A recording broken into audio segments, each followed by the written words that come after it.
அஸ்ஸலாமு அலைக்கும். Hi friends, எல்லோரும் எப்படி இருக்கீங்க? நல்லா இருக்கீங்களா? அல்ஹம்துலில்லாஹ் நாங்கள் நல்லாயிருக்கோம். இன்றைக்கி நம்ம ஐரா விலாக்ஸில் என்ன பார்க்க போகிறோம்னா, அன்னைக்கு லஞ்சு கொஞ்சம் ஸ்பெஷலாக செஞ்சதால் நான் விலாக் எடுக்கலாம் அப்படின்னுட்டு எடுக்கவும் ஸ்டார்ட் பண்ணிவிட்டேன். என்னென்னு பார்த்தீங்கன்னா, ஒரு பக்கம் பல்லாரி, தக்காளி பழம் எல்லாமே கட் பண்ணி வச்சாச்சு. பல்காகவே இருக்குதுன்னு பார்க்கிங்களா. அதுக்கப்புறம் பார்த்திங்கன்னா, ஒரு பக்கம் தேங்காய் தான் கட் பண்ணிக்கிட்டு இருக்கேன். கட் பண்ணி நல்லா கழுவிட்டு, ஒரு தண்ணி விட்டு நல்லா கழுவிட்டு அரைச்சிடலாமா அப்படின்னுட்டு தேங்காய் பால் தான் எடுக்க போகிறேன் ஃப்ரெண்ட்ஸ். நல்லா ஃபைன் பேஸ்ட்டாக நம்ம அரைக்கும் போது தேங்காய் பால் நல்லாவே கிடைக்கும். அதனால் நல்லா தேங்காய் கழுவிட்டு மிக்ஸி ஜாரில் போட்டு அரைச்சிடலாமா அப்படின்னுட்டு ஒரு பக்கம் சூப்பராகவே அரைச்சி எடுத்தாச்சு. சூப்பராக மைய போல் அரைச்சி எடுத்துட்டேன். அதுக்கப்புறம் தேங்காய் பாலை எடுத்துக்கலாம் அப்படின்னுட்டு சைட் பை சைடு அந்த வேலை எனக்கு போய்கிட்டு இருக்கு. காய்கறியுமே முதலே கட் பண்ணி வச்சாச்சு. அதுக்கப்புறம் நாள் மரத்தில் பறித்த காய் கொஞ்சம் பல்காக இருந்ததால் அதை கட் பண்ணி ஃப்ரிட்ஜ்லேயும் வச்சாச்சு. சைட் பை சைடு சிக்கனை கழுவிடலாமா அப்படின்னுட்டு மஞ்சள் பொடியை போட்டு நம்ம கழுவும் போது நல்லா கவுச்ச ஸ்மெல்லாம் போயிடும். அதனால் அதை ஒரு பக்கம் க்ளீன் பண்ணி வச்சிடலாமா அப்படின்னுட்டு சிக்கனை தான் கழுவிக்கிட்டு இருக்கேன். எல்லா வேலையுமே இன்றைக்கி ஃபஸ்ட் டைம் பார்த்துக்கிட்டு இருந்தேன். எல்லாம் முடிச்சுட்டு இன்றைக்கி சமையலை ரெடி பண்ணிடலாம் அப்படின்னுட்டு ஒரு பக்கம் போய்கிட்டு இருக்கு அந்த வேலைலாம். இன்றைக்கி என்ன சாப்பாடுன்னு பார்த்தீங்கன்னா, சிக்கன் ரோஸ்ட்டு, அதுக்கப்புறம் தேங்காய் சோறு, அதுக்கப்புறம் தால்சா ரெடி பண்ணிடலாம் அப்படின்னுட்டு. நான்லாம் சின்ன பிள்ளையாக இருக்கும்போது எங்கள் அம்மா மட்டன் சால்னா, தேங்காய் சோறு, எப்போவுமே தால்சா ரெடி பண்ணுவாங்க. இப்போ பசங்களுக்கு அதை பார்க்கும்போது சாம்பார் மாதிரி தோணுது. பிரியாணி மட்டும் ரெடி பண்ணால் தால்சா விரும்பி சாப்பிடுதாங்க. சரி, கொஞ்சம் டிஃப்ரெண்ட்டாக இருக்கட்டுமே அப்படின்னுட்டு இன்றைக்கி இந்த மாதிரி ரெடி பண்ண போகிறோம் ஃப்ரெண்ட்ஸ். எப்போவுமே சிக்கன் சால்னா தான் வைப்பேன், மட்டன் சால்னா வைப்பேன். இன்றைக்கி தால்சா ரெடி பண்ணிவிட்டு அதுக்கப்புறம் சிக்கன் ரோஸ்ட்டு, அதுக்கப்புறம் தேங்காய் சோறு இதான் ரெடி பண்ண போகிறோம். நம்ம தேங்காய் சோத்துக்கு எப்போவுமே தேங்காய் எண்ணெயில் நம்ம தாளிப்பு கொடுக்கும்போது ரொம்பவே மணமாக இருக்கும். ஹோல் ஸ்பைசஸ் எல்லாம் சேர்த்துக்கலாம். என்கிட்ட இல்லை, அதனால் நான் சேர்க்கலை. பல்லாரி கட் பண்ண பல்லாரி அதோட சேர்த்துட்டு மிளகா எல்லாம் ரெடி பண்ணி வச்சாச்சு. ஒரு பக்கம் தாளிப்பு கொடுத்து வச்சுக்கிட்டு இருக்கேன். சைட் பை சைடு அரிசியுமே எடுத்து ஊறப்பட்டாச்சு. எப்போவுமே ஒரு பாத்திரத்தில் தான் நான் அரிசி எடுத்து அளவு எடுத்துக்கிடுவேன். அந்த பாத்திரத்துக்கு 2 பங்கு தண்ணி ஊற்றிட்டோம்னா நம்மளுக்கு ரொம்ப டென்ஷனாக இருக்காது. அதனால் ஈஸியாக முடிஞ்சிடும் ஃப்ரெண்ட்ஸ். நீங்களும் ட்ரை பண்ணி பாருங்கள். ஒரு பக்கம் பல்லாரி நல்லா பொரிஞ்சு வந்த பிறகு நான் இஞ்சி வெள்ளைப்பூடு பேஸ்ட்டு சேர்த்தாச்சு. அப்புறம் காரத்துக்கு என்ன மிளகா, ஒரு 3 மிளகா கட் பண்ணி போட்டாச்சு. ஒரே ஒரு தக்காளி பழம் அதையும் நல்லா கட் பண்ணி போட்டு நல்லா தாளிப்பு கொடுத்து வச்சாச்சு. நல்லா வெந்து வரட்டும். ஒரு பக்கம் தேங்காய் சோத்துக்கு இந்த பாத்திரத்தில் தான் நான் அரிசி அளந்து எடுத்தேன். அதனால் அந்த இதுக்கே நான் 2 பங்கு தண்ணி, முதல்ல தேங்காய் பால் கிடச்சிது, அதுக்கப்புறம் தண்ணி, ஒரு பங்கு தண்ணி, அப்புறம் ஒரு பங்கு தேங்காய் பால் சேர்த்து நல்லா மிக்ஸ் பண்ணி விட்டாச்சு ஃப்ரெண்ட்ஸ். மிக்ஸ் பண்ணி விட்டு அப்புறம் கரம் மசாலா பொடி, இவ்வளோ தான் சோத்துக்கு. ஆனால் ரொம்பவே நல்லாயிருக்கும். இந்த பிரியாணி என்ன பிரியாணி, தேங்காய் சோறு தான் ரொம்ப அல்டிமேட்டாக இருக்கும் ஃப்ரெண்ட்ஸ் சாப்பிட்றதுக்கு. அதுக்கப்புறம் சைட் பை சைடு நம்ம வீட்டில் சிக்கன் ரோஸ்ட்டில் எப்படி வைக்க போகிறோம், எப்படி வைப்போம், இந்த மாதிரி வச்சா ரொம்பவே நல்லாயிருக்கும் ஃப்ரெண்ட்ஸ். அந்த கிரேவியாக அந்த சோறில் வச்சு சாப்பிட்றது ரொம்பவே நல்லாயிருக்கும்.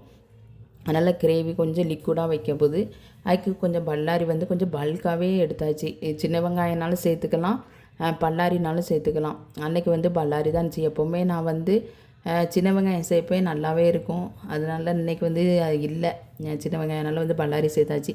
எண்ணெயில் நல்லா பல்லாரியை சேர்த்துட்டு அதோட கொஞ்சம் மிளகா, ஒரு 2 மிளகா கீறி போட்டாச்சு. அதுக்கப்புறம் இஞ்சி வெள்ளைப்பூடு பேஸ்ட்டு அதையும் சேர்த்தாச்சு. நம்ம சிக்கனுக்கு தேவையான இஞ்சி வெள்ளைப்பூடு பேஸ்ட்டை நம்ம சேர்த்துக்கலாம். நான் ஒரு 2 ஸ்பூன் சேர்த்து நல்லா அந்த எண்ணெயில் போட்டு நல்லா வதக்கிக்கலாம். நல்லா அந்த ரா ஸ்மெல் போகிற அளவுக்கு நல்லா வதக்கின பிறகு நம்ம அடுத்து தக்காளி பழத்தை சேர்க்கணும் ஃப்ரெண்ட்ஸ். தக்காளி பழம் ஒரு 3 தக்காளி பழத்தை நறுக்கி வச்சுருந்தேன்.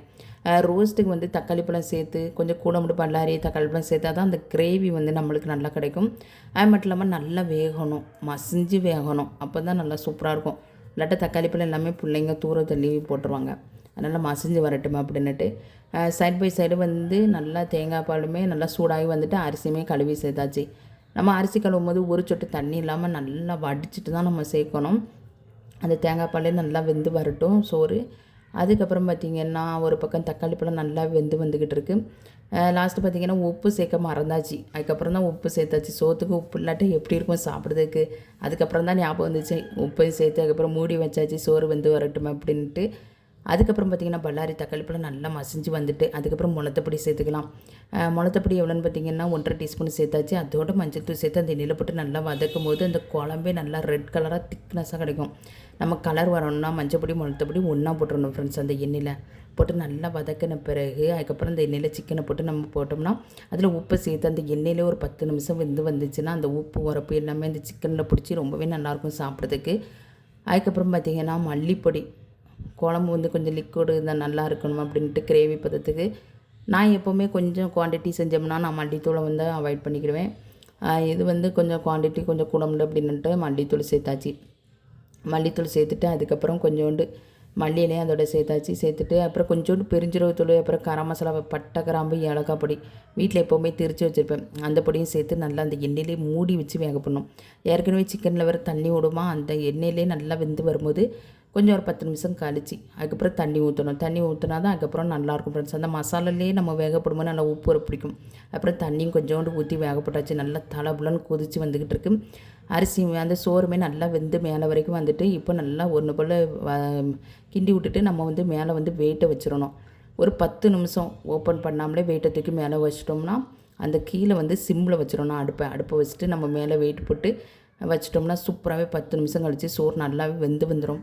ஒரு பக்கம் சோறுமே வெந்து வந்துட்டு ஒரு பக்கம் சிக்கன் ரோஸ்ட்டு சூப்பராக கலர்ஃபுல்லாக இருக்குல்ல ஃப்ரெண்ட்ஸ். நம்ம மிளகுப்பொடி, மஞ்சப்பொடி ஒன்றா போட்டு அப்புறம் மசாலா நல்லா போட்டதால் நல்ல திக்னஸாகவே இருக்குது.